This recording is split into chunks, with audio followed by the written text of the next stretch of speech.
শিরিন, আমাকে প্রসাদ দেবে না আন্টি? না না, তা কেন? মায়ের প্রসাদ তো সবাইকেই দিতে হয়। নাও।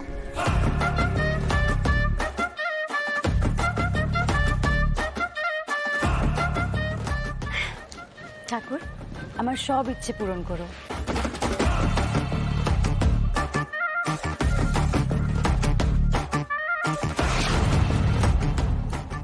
কেমন ন্যাকা দেখ, বিনা নেমন্তন্নে এসে আবার প্রসাদ খেয়ে নিল। নির্লজ্জ হলে যা হয় আর কি। মৈনাক, চুপ কর না। প্রসাদ নিয়ে এরকম বলতে নেই। দাদা ভুল কি বলছে? ও একদম ঠিক বলছে। এই শিরিন, এই তুই এখানে কি করছিস? তোর সাহস হয় কি করে এখানে আসার? এই তোকে বলেছি না এই বাড়িতে তোর কোনো এন্ট্রি নেই, তাও তুই এলি কেন? পরলের সাথে যা করেছিস তারপরে তুই ভাবলি কি করে যে এই বাড়িতে আমি তোকে ঢুকতে দেবো? তোর মতো ক্রিমিনাল মাইন্ডেড মেয়ের এই বাড়িতে কোনো জায়গা নেই। চল বেরো, বেরো এখান থেকে।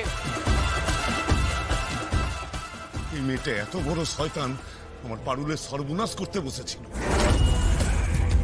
ওর মতো খারাপ মানুষ এরকম একটা ভালো উৎসবে থাকতে পারে না, যেখানেই যাবে বিষিয়ে দেবে। চল বেরো, বেরো এখান থেকে, বেরো বলছি। রায়ান, পুজো বাড়িতে অতিথিদের এরকম করে বলতে নেই, তাড়িয়ে দিতে নেই। বাড়ির মঙ্গল অমঙ্গল বলে তো একটা ব্যাপার আছে নাকি?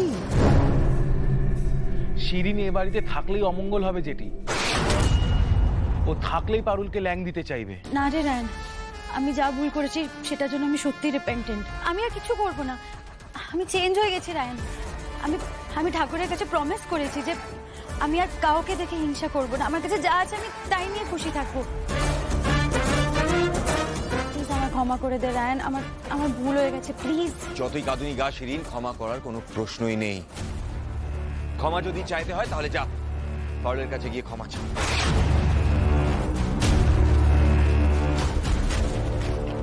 ও যদি অ্যালাউ করে তবে তুই এই বাড়িতে এন্ট্রি পাবি, নাহলে নয়।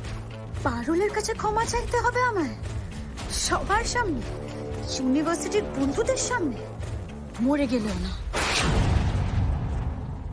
ঠিক হয়েছে, এবার যদি ওর একটু লজ্জা হয়, ও যা তেরা মেয়ে, আদৌ ক্ষমা চাইবেও?